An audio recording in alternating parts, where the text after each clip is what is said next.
returning once again to the wonderful Mask of Light collab, a showcase of the wonderful characters from that beautiful 2003 movie, The Mask of Light. And this time we're going to be focusing on the Titans from this year. The big boys, the combiners, the Rahi, the creatures, all kinds of really good sets, revamped and reimagined. Let's check them out. Beginning with Takanua by Torrentax 97. So let me start off by taking a look at that original set. This was a banger of a set. It was so good. The strange, almost sci-fi vibes with smooth armor, odd bulbous curves, all sorts of stuff like that. It looked so weird, so good. It was very different from anything we'd seen before. And Torrentax took a lot of that, but somehow made it cooler, turning some of those curved, thin lines into sharper spikes, adding in new pops of color, but, still placing in that dark grey how at the very front. There's a lot of old stuff, there's a lot of new stuff. I kind of feel like if they made some sort of live-action Bionicle movie, this is how Takanua would look. Heavily detailed, but just as awesome and badass as he originally did. I'm very much impressed by Takanuva's mask. It's an incredible recreation of that original piece, using a bunch more system pieces. Looking at it makes me think, hey, if we ever saw Bionicle G3, and if the masks look something like this, just brick-built and cool, well, we'd be in for a real treat. This captures so much of that original detail, but it takes it a whole nother step. Plus, this is also a lot bigger than that original mask. This entire mock is massive. So if you were to build it with the original, it would feel too small, too out of place. It would not work. But this is awesome. The staff also received a few upgrades and enhancements. The nice little gold and wooden details on the handle, or even some of the reworked shapes and spikes on the blade itself. So dope. But one last touch that I really like. Take a look at the back. You can see the repeated use of these bucket handle pieces, but in what appears to be dark tan. The way this kind of flows down, the way it looks, it very much evokes the feeling of a spine. It's an excellent touch that adds in that hint of realism to this robotic form. What an absolutely gorgeous revamp. And the fact that he's like Akira sliding on his bike in this image, oh, so cool. Alex Mox is up next, and this is his recreation of Makuta Pterodact. So here's a little side by side with the original and the revamp. Now, Pterodact is known for that silky, sleek armor. I've always seen it as being this amorphous form that can easily shapeshift into whatever he needs to be, which is something that the Makuta can do. But these changes here, adding in more red, really detailing up the textures on the armor. I don't know, it kind of ties him in with Makuta Icarax, another character from the same species. Yeah, his proportions, his colors, his textures, it kind of mirrors this. And I like that.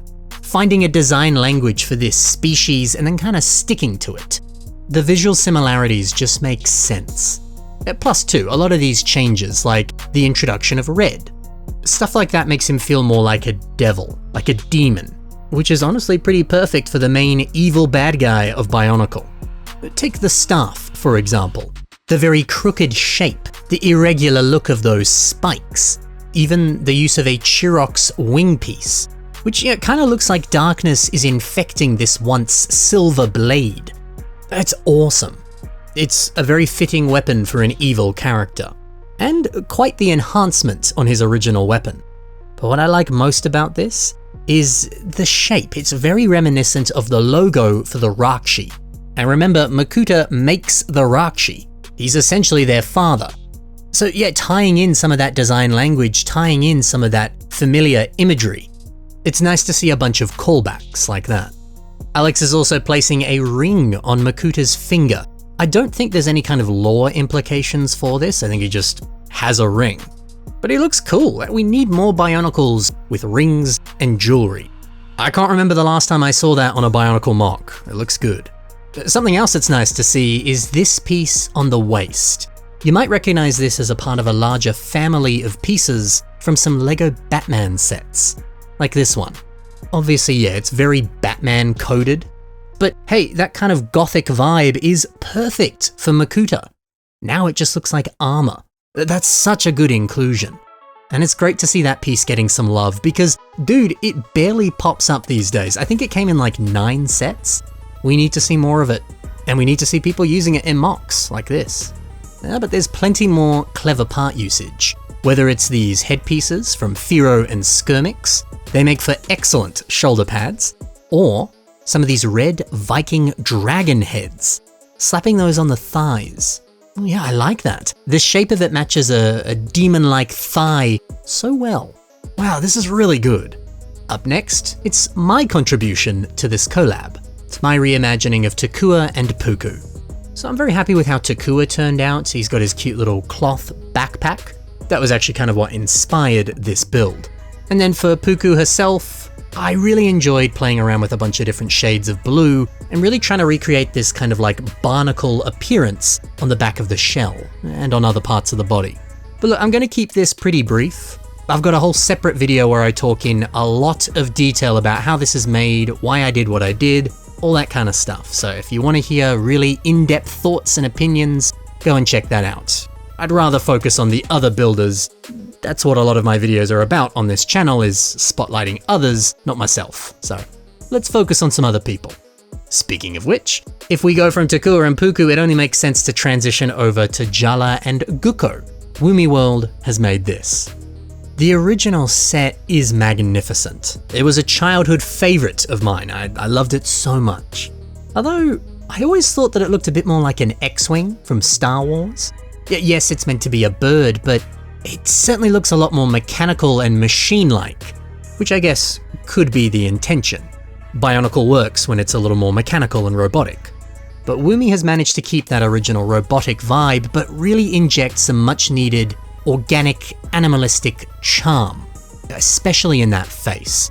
Look at the little tufts of fur around the neck. These pieces here, Bricklink refers to them as rock finger pieces. Yeah, rock fingers, it's such a weird name, but that's what they're called. You see them in a lot of Friends sets, city sets, castle sets. They're getting more and more common, which is good. It's a very useful texture. But look at some of these other feather textures. Lots of silver blades around the face. Now it looks like metallic feathers. And check it out how this one has that little divot right here, that half circle gap, which then just like neatly frames the eye. That's cool. The shaping on this face feels so realistic. But just look at these wings. So elegant, so thin. It kind of reminds me of Clockwork or, steampunk designs. It's graceful and it's gorgeous. These zipline pieces, again, similar to the rock finger elements, they come in so many sets. They're not too hard to come by and they're relatively cheap, which is good, because this uses a lot of them.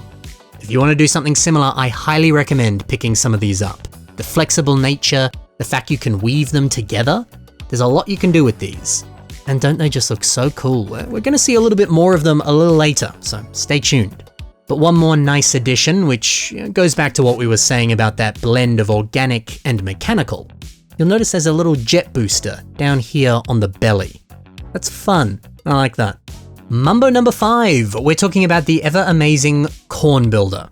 And this is his revamp of Makuta Nui, otherwise known as the Ash Bear. This is actually the first time I realized that this was referred to as the Ash Bear. I always thought that this combiner model was its own character, Makuta Nui. But no, it's 2 characters in one. Huh. Yeah, anyway, you take these 3 sets, mix up the pieces, combine them together, and you make this. Hey, this is a great little combiner. And it's nice to see it getting some love. A lot of those early combo model sets, people kind of forget about them. But they're cool, they're really cool.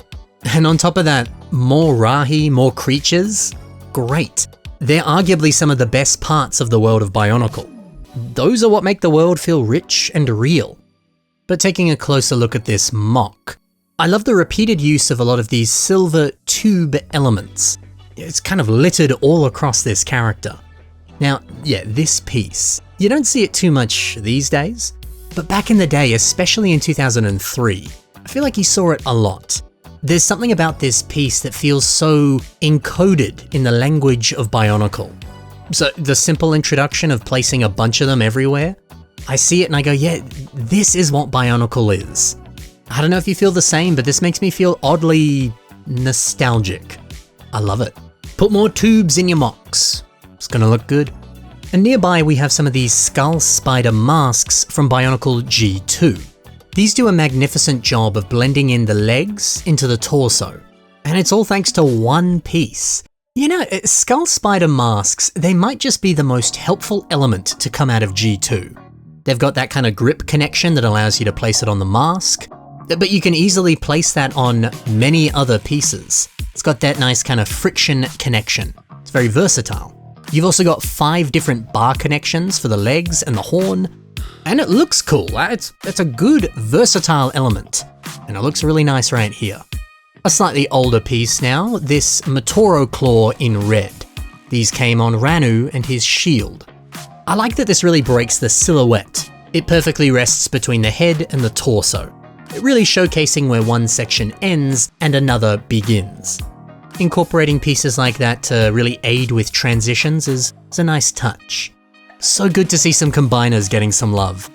Speaking of which, the last mock today is one of the more famous combiners, Takuta. This is built by Matt Goldberg. So this was actually a boxed set. You got Takanua, you got Makuta, you can combine them together and you get Takuta. In the story, it is literally a fusion of the characters. But I always thought when I looked at this model that it just kind of looks like a more enhanced version of Makuta. It doesn't really look like a literal fusion. There's not much of Takanua in this design. But see, Matt has added in much more gold. And now it actually does look like a bit of a fusion. And that gold looks so good. Especially this mask. A pearl gold movie edition Krakan mask. But not the super rare and expensive one. No, this is a custom one. That movie edition Krakan only really comes in black, now it's in gold. And oh, it looks so nice right here. I almost wish the original set had given us this mask in this color. I think it just makes more sense from that fusion perspective. The waist has these nice little Technic elements in gold. The energy of that feels so striking and big and bold. And so does this mock. These pieces in this color would have come in the Technic C3PO. Such a good set. Those pieces are amazing. I've seen that set pop up at a lot of bricks and minifigures stores whenever I've visited the US. So if you're there right now and you're having a look around, try and find one of those sets for cheap.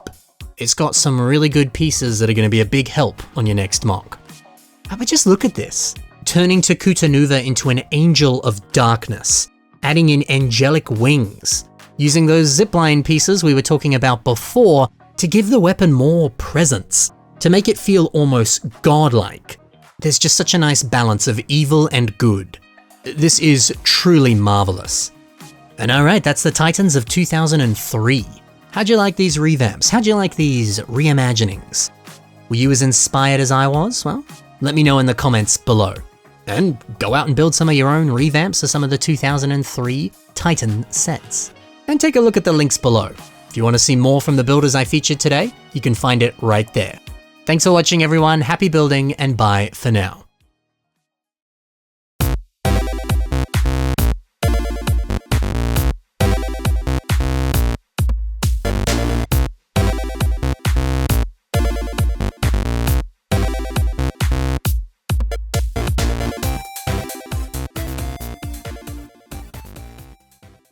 Did anyone else buy the Takanua set back in 2003 and they were missing some pieces? I've heard that's a bit of a common trend. I know I was missing pieces.